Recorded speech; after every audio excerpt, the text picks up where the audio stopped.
नमस्कार। नूतन दीक्षित की कहानियां चैनल पर आपका स्वागत है। मैं नूतन दीक्षित आज सुना रही हूं मुंशी प्रेमचंद की लिखी कहानी सूरदास की झोपड़ी। रात के 2 बजे होंगे कि अकस्मात सूरदास की झोपड़ी से ज्वाला उठी। लोग अपने अपने द्वारों पर सो रहे थे। निद्रावस्था में भी उपचेतना जागती रहती है। दम के दम में सैकड़ों आदमी जमा हो गए। आसमान पर लाली छाई हुई थी। ज्वालाएं लपक लपक कर आकाश की ओर दौड़ने लगी। कभी उनका आकार किसी मंदिर के स्वर्ण कलश का सा हो जाता था, कभी वे वायु के झोंकों से यूं कंपित होने लगती थी मानो जल में चांद का प्रतिबिंब है। आग बुझाने का प्रयत्न किया जा रहा था, पर झोंपड़े की आग ईर्ष्या की आग की भांति कभी नहीं बुझती। कोई पानी ला रहा था, कोई यूं ही शोर मचा रहा था, किंतु अधिकांश लोग चुपचाप खड़े नैराश्यपूर्ण दृष्टि से अग्निदाह को देख रहे थे, मानो किसी मित्र की चिताग्नि है। सहसा सूरदास दौड़ा हुआ आया और चुपचाप ज्वाला के प्रकाश में खड़ा हो गया। बजरंगी ने पूछा, यह कैसे लगी सूरे? चूल्हे में तो आग नहीं छोड़ दी थी। सूरदास, झोपड़ी में जाने का कोई रास्ता ही नहीं है। बजरंगी, अब तो अंदर बाहर सब एक हो गया है, दीवारें जल रही हैं। सूरदास, किसी तरह नहीं जा सकता। बजरंगी, कैसे जाओगे? देखते नहीं हो यहां तक लपटें आ रही हैं। जगधर, सूर्य, क्या आज चूल्हा ठंडा नहीं किया था? नायक राम, चूल्हा ठंडा किया होता तो दुश्मनों का कलेजा कैसे ठंडा होता? जगधर, पंडा जी, मेरा लड़का काम न आए। अगर मुझे कुछ भी मालूम हो, तुम मुझ पर नाहक सुबह करते हो।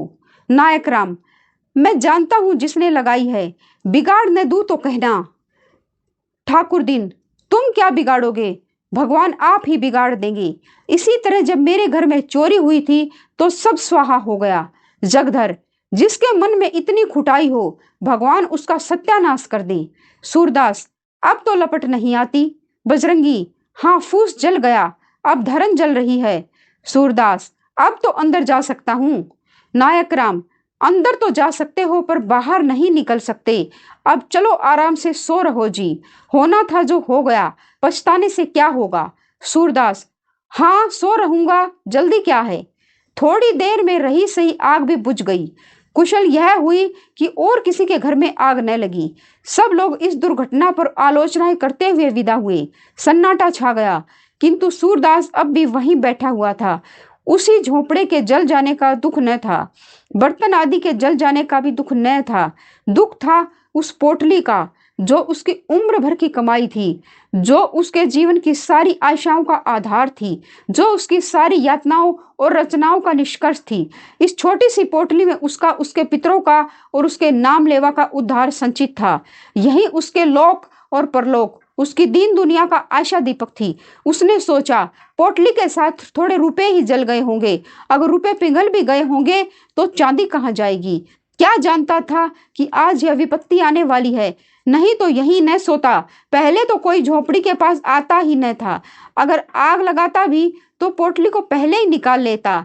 सच तो यूं है कि मुझे यहाँ रुपए रखने ही नहीं चाहिए थी, पर रखता कहाँ। सच तो यह है कि मुझे यहाँ रुपए रखने ही न चाहिए थे, पर रखता कहाँ। मोहल्ले में ऐसा कौन है जिसे रखने को देता। हाय, पूरे 500 रुपए थे, कुछ पैसे ऊपर हो गए थे। क्या इसी दिन के लिए पैसे बटोर रहा था? खा लिया होता तो कुछ तस्कीन होती। क्या सोचता था और क्या हुआ। गया जाकर पितरों को पिंड देने का इरादा था। अब उनसे कैसे गला छूटेगा।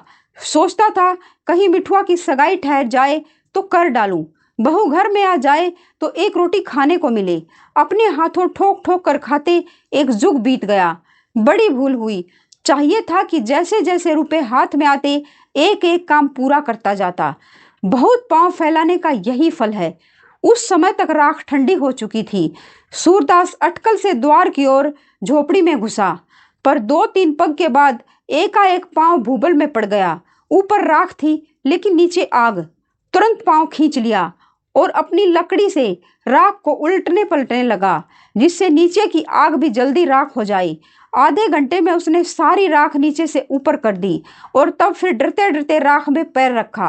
राख गर्म थी पर असहाय न थी। उसने उसी जगह की सीध में राख को टटोलना शुरू किया जहां छप्पर में पोटली रखी थी। उसका दिल धड़क रहा था। उसे विश्वास था कि रुपए मिले या न मिले, पर चांदी तो कहीं गई ही नहीं। सहसा वह उछल पड़ा। कोई भारी चीज हाथ लगी, उठा लिया, पर टटोल कर देखा तो मालूम हुआ ईंट का टुकड़ा है। फिर टटोलने लगा, जैसे कोई आदमी पानी में मछलियां टटोले। कोई चीज हाथ न लगी। तब तो उसने नैराश्य की उतावली और अधीरता के साथ सारी राख छान डाली। एक एक मुट्ठी राख हाथ में लेकर देखी। लोटा मिला, तवा मिला, किंतु पोटली न मिली। उसका वह पैर जो अब तक सीढ़ी पर था फिसल गया और अब वह अथाह गहराई में जा पड़ा। उसके मुख से सहसा एक चीख निकल गई।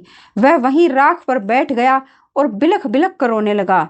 यह फूस की राख न थी, उसकी अभिलाषाओं की राख थी। अपनी बेबसी का इतना दुख उसे कभी न हुआ था। तड़का हो गया। सूरदास अब राख के ढेर को बटोर कर एक जगह कर रहा था। आशा से ज्यादा दीर्घजीवी और कोई वस्तु नहीं होती। उसी समय जगधर आकर बोला, सूर्य सच कहना, तुम्हें मुझ पर तो सुबह नहीं है। सूर्य को सुबह तो था, पर उसने इसे छिपा कर कहा, तुम्हारे ऊपर क्यों सुबह करूंगा, तुमसे मेरी कौन सी अदावत थी। जगधर, मोहल्ले वाले तुम्हें भड़काएंगे, पर मैं भगवान से कहता हूं मैं इस बारे में कुछ नहीं जानता। सूरदास, अब तो जो कुछ होना था हो चुका। कौन जाने किसी ने लगा दी या किसी की चिलम से उड़कर लग गई। यह भी तो हो सकता है कि चूल्हे में आग रह गई हो। बिना जाने बुझे किस पर सुबह करूं। जगधर, इसी से तुम्हें चिता दिया कि कहीं सुबह मैं भी न मारा जाऊं। सूरदास, तुम्हारी तरफ से मेरा दिल साफ है। जगधर को भैरों की बातों से अब यह विश्वास हो गया था कि उसी की शरारत है। उसने सूरदास को रुलाने की बात कही थी, उस धमकी को इस तरह पूरा किया। वह वहां से सीधे भैरों के पास गया। वह चुपचाप बैठा नारियल का हुक्का पी रहा था, पर मुख से चिंता और घबराहट झलक रही थी। जगधर को देखते ही बोला, कुछ सुना? लोग क्या बातचीत कर रहे हैं? जगधर, सब लोग तुम्हारे ऊपर सुबह करते हैं। नायक राम की धमकी तो तुमने अपने कानों से सुनी। भैरों, यहाँ ऐसी धमकियों की परवाह नहीं है। सबूत क्या है कि मैंने लगाई? जगधर, सच कहो, तुम्ही ने लगाई ना? भैरों, हाँ, चुपके से एक दिया सलाई लगा दी। जगधर, मैं कुछ पहले ही समझ गया था, पर यह तुमने बुरा किया। झोपड़ी जलाने से क्या मिला? 2-4 दिन में फिर दूसरी झोपड़ी तैयार हो जाएगी। भैरों, कुछ हो, दिल की आग तो ठंडी हो गई। यह देखो। यह कहकर उसने एक थैली दिखाई, जिसका रंग धुएं से काला हो गया था। जगधर ने उत्सुक होकर पूछा, इसमें क्या है?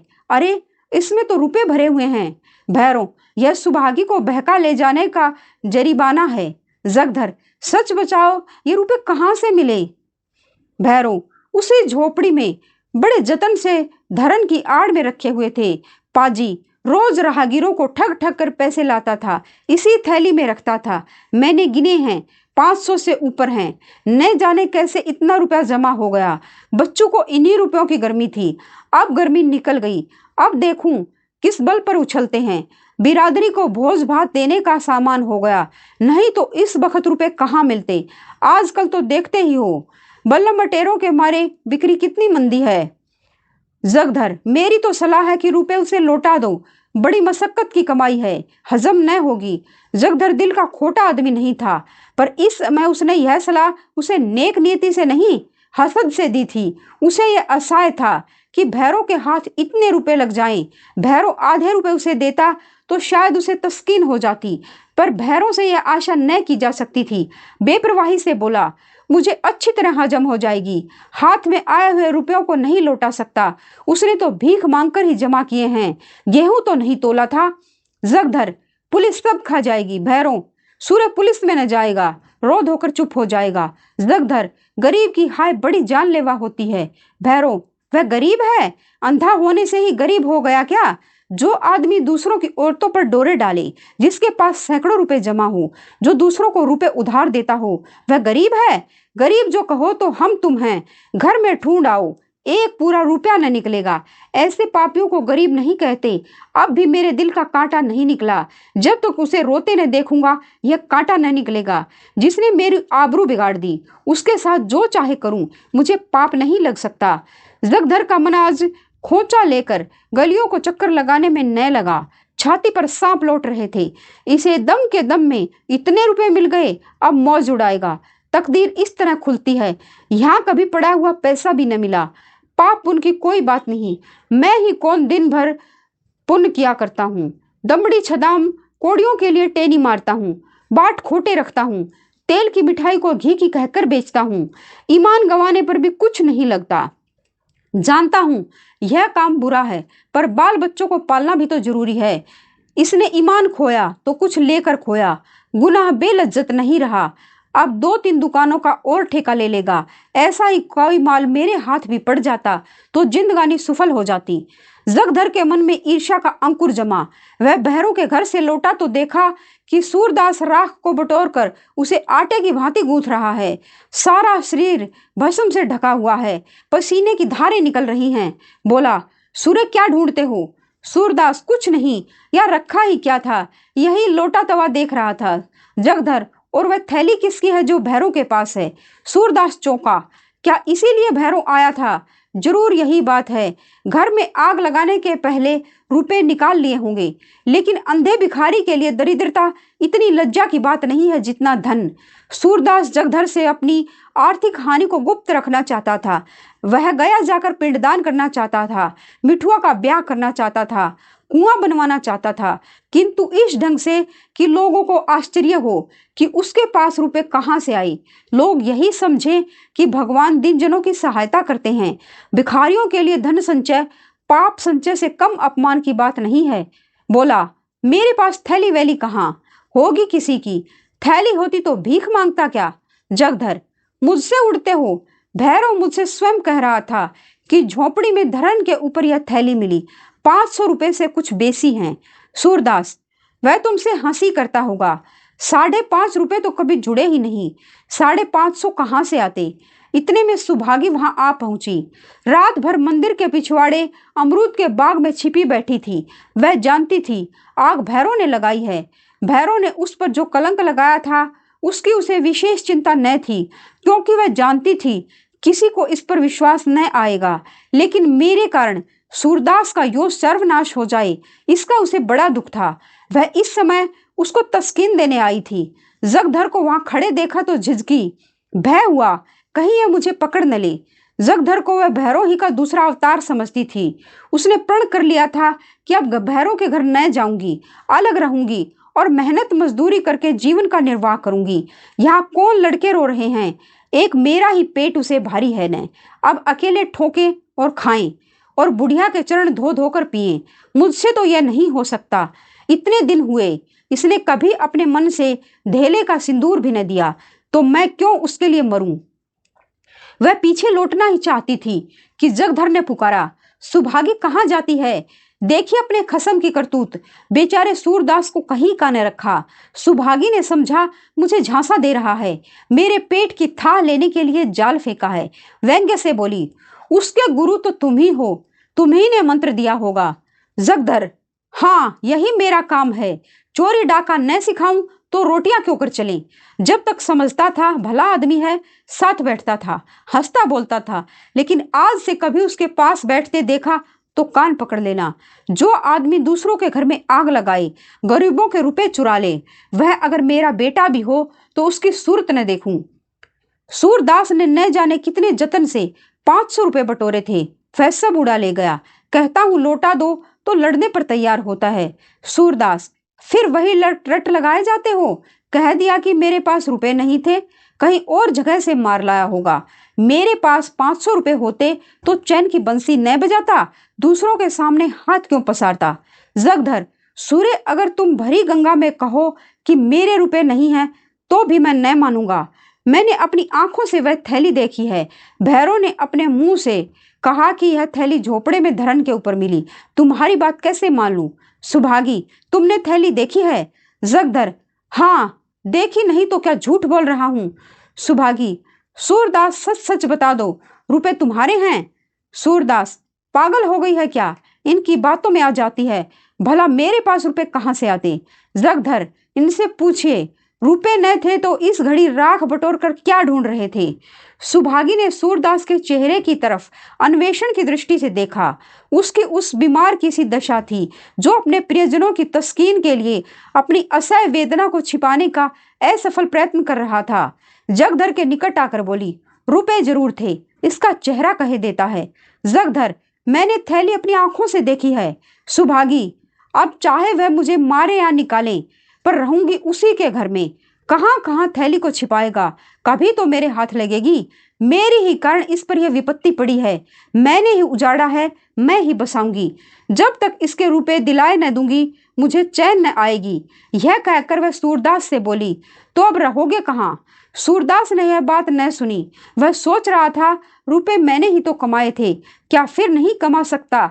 यही न होगा, जो काम इस साल होता वह कुछ दिनों के बाद होगा।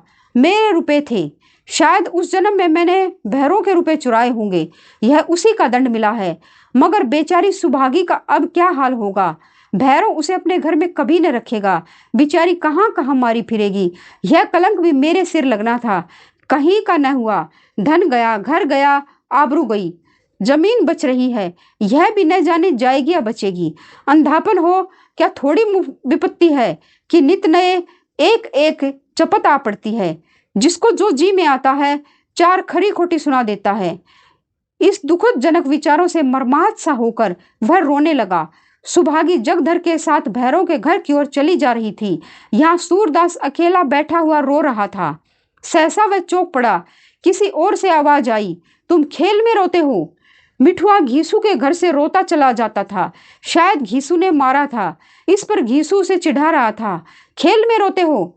सूरदास कहाँ तो नैराश्य, गलानी, चिंता और शोभ के अपार जल में गोते खा रहा था, कहाँ यह चेतावनी सुनते ही उसे ऐसा मालूम हुआ किसी ने उसका हाथ पकड़कर किनारे पर खड़ा कर दिया। वाह, मैं तो खेल में रोता हूँ, कितनी बुरी बात है। लड़के भी खेल में रोना बुरा समझते हैं, रोने वाले को चिढ़ाते हैं, और मैं खेल में रोता हूँ।